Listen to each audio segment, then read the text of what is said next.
tayo.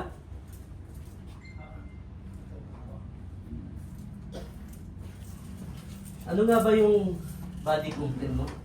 Itong sa bewang ko, masumpong-sumpong ang sakit ito eh.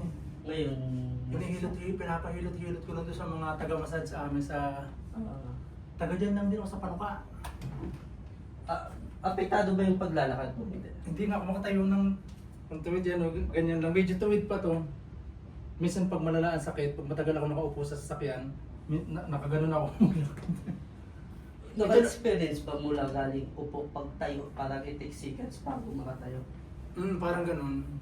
Ito lang left side. Tapos Lalo nakatagal yan? Pabalik-balik to eh. On and off na. Pero lagpas na tayo sa 3 buwan. Matagal na, matagal na to. Okay. Okay. Anong history niyan? Walang history siya. Ano to? Dati nung binata pa ako, nasipa ako ng baka. Nakaganyan ako, nagkakatay ng baka yung mga pinsan ko, hawak namin sa paa. Nakawala yung paa niya, napitawan ko. Pag ano, nasambot ko, tapos parang may lumagutok dito. So doon yung history Oo, niya. yun yung nagsimula tapos gumaling siya sa hilot. Tapos matagal na wala, mga 8 taon. Tapos yung pag nagbubuhat ako, parang bumabalik siya.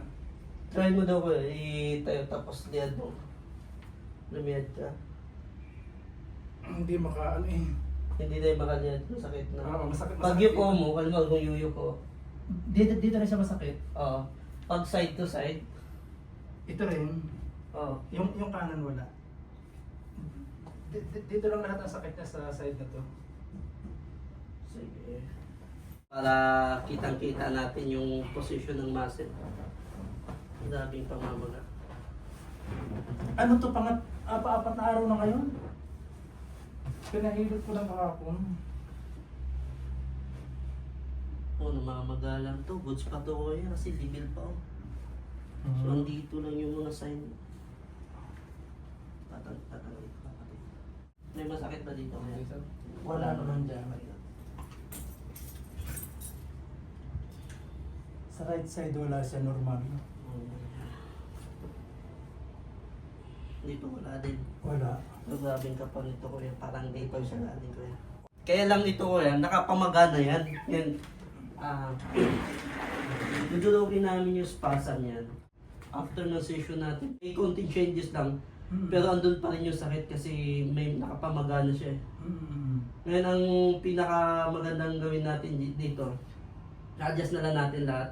Dudulogin yung spasm. So, ang matitira yung sakit lang. Ano yung spasm, parang lamig gano'n? Ito na yung ito kasi ito yung nagko-contract doon sa spine mo kaya tumikit. Ngayon, tapos itong spine mo, so meron din dito. Masakit. Sa loob lang. Ayan medyo. Straighten kasi yung spine mo.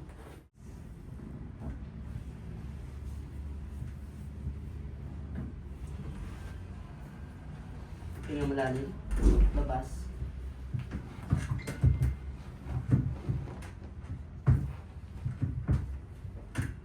Okay. Isa to sa pinaka-importante. Kailangan ko i-relax muna ito ha. Okay.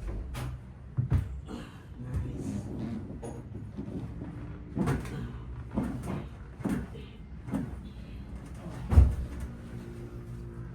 Relax na ba yan?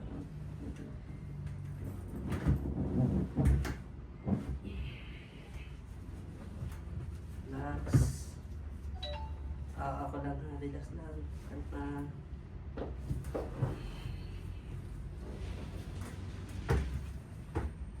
Okay, sideline position. Labas. Sapa. Kabila. Sapa.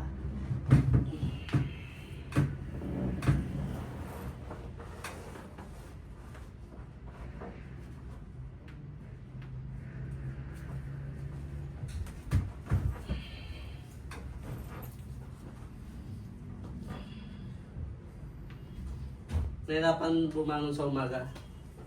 Oo. Sige.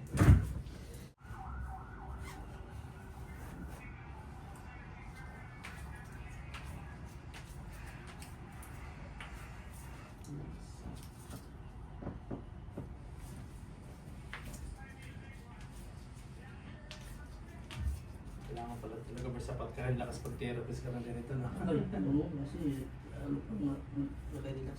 Yung lalim, labas.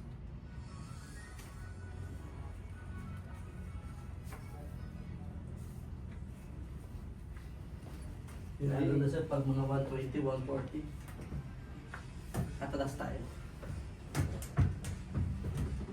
Yung liig ko yan ang isa pa rin nangangalay pag bagong gising eh. Relax na. Hinga mo lalim. Labas.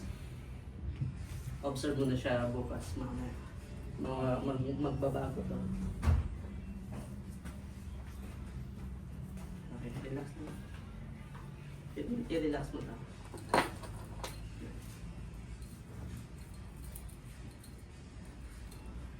Ben, ayan. Okay, kamay dito, dalawa. Okay, huwag mo umatsa ha. Hinga malalim. Labas. Bitaw.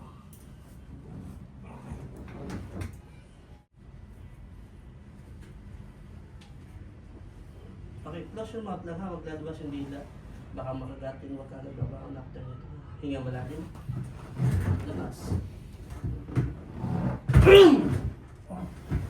Huwag mo na bumalo.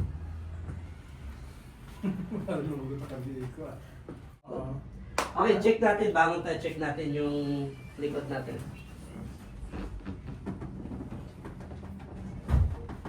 Ano nangyayari kasi lagi ako nagpo-push up at saka sit up eh, tapos wala naman akong jogging. Pull-ups. Wala pull-ups no? Oo, wala. Gilid-gilid mo daw. Ilakad-lakad mo muna.